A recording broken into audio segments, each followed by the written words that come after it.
Now, what is tasty, easy to make, and takes only 15 minutes of your time? Our scrumptious tomato and basil pesto pasta that promises to have you in and out of your kitchen with superhero speed. Now, like the superhero you are, so lead us, tell us, how do we whip up one of your specialities? Well, I think, you know, a pesto, and I have jars of this in the fridge in different forms and things like that. Yeah. So literally, you know, take your wonderful basil. Now, actually, on the weekend, I had carrot tops, and I made a carrot top pesto. You know, why waste those lovely little tops? You know, you get these bunches of carrots now. Those are edible? Absolutely. And do exactly what I'm doing now, is you take this and you plunge it into boiling water. Whoa. All right.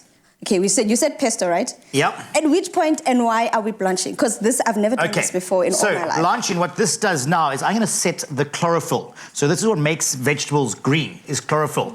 Now, this will stay green for up to 2 weeks.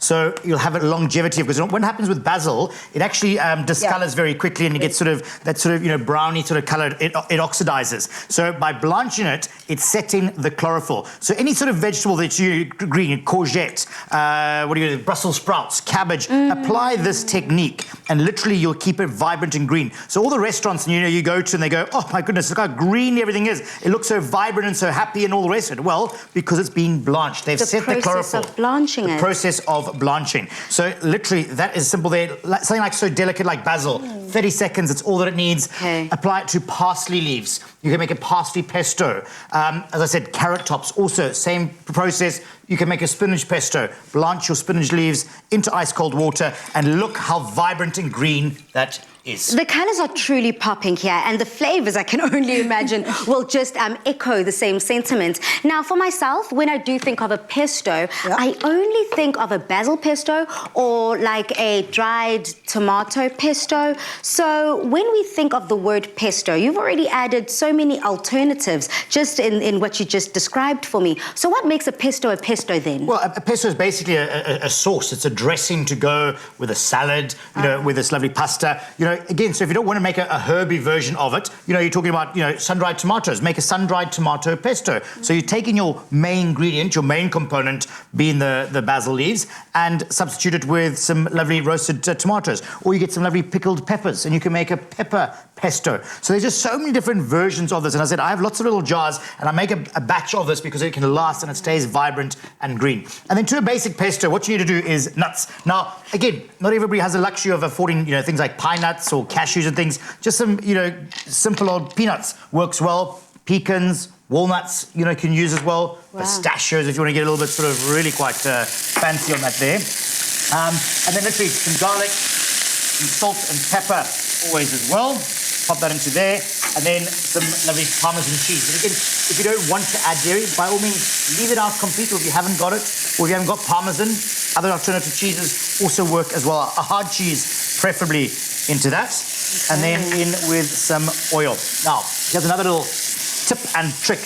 Do a blend of half extra virgin olive oil and half peanut oil or sunflower oil, a non-flavored oil. Sometimes when you just use olive oil, extra virgin olive oil, it's too grassy, it's too earthy. Yeah, you get that sort of, that flavor sometimes. So a blend of the two is what you need to do, and pop that into there. And then we're just going to... And that's simply the foundation of a basic pesto. Absolutely. I mean, so what comes to mind? What would you want to add into here? What would you sort of thinking? This is a difficult one, Chef, because you've really added all my favorites. I love some garlic, and you've really added some whole garlic pieces in there. But I know sometimes people have nut allergies. Sure. And some people don't get down with the nuts in the kitchen. Absolutely. So, Dumi, on your end, you were teaching me other interesting ways of substituting those nuts. Chef has put in some peanuts, but on your station, what could we try? Well, the thing is also, people might have allergies and stuff like that, and the reason why we're putting nuts into this specific sauce is because we want to give it structure. You see, I'm cooking it down now. I've had some pesto that I made a little earlier, and you see it's still holding its shape. It's not like runny and like a sauce.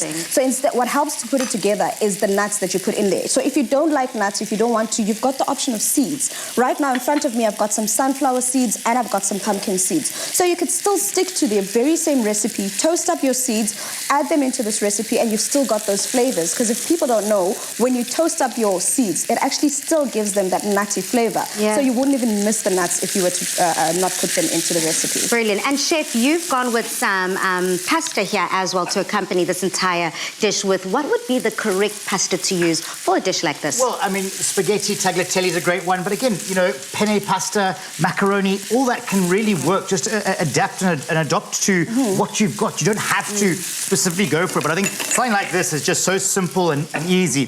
Pasta, again, make a batch of it. You know, you might be doing Monday night spaghetti bolognese. Well, make enough pasta that's going to maybe, you know, you can use on Thursday, Friday. You don't actually then have to re-cook or reheat it. Yeah. This served cold is spectacular as well. Look how gorgeous does that look. I mean, it looks alive, and let me tell you, by blanching it, it's going to stay like that for 2, probably 3 weeks. Just make sure a little bit of oil sits on the top of your jar, in the fridge, and homemade pesto done. Now, did that go by a little too quickly? Well, then hurry over to afternoonexpress.co.za for the full recipe and ingredients list to this time-saving flavor bomb. Now, we've had Goose Sisters, and we've also had Cook Sisters. But coming up, we'll be showing you how to make a delicious Cape Spitzroke. Stick around.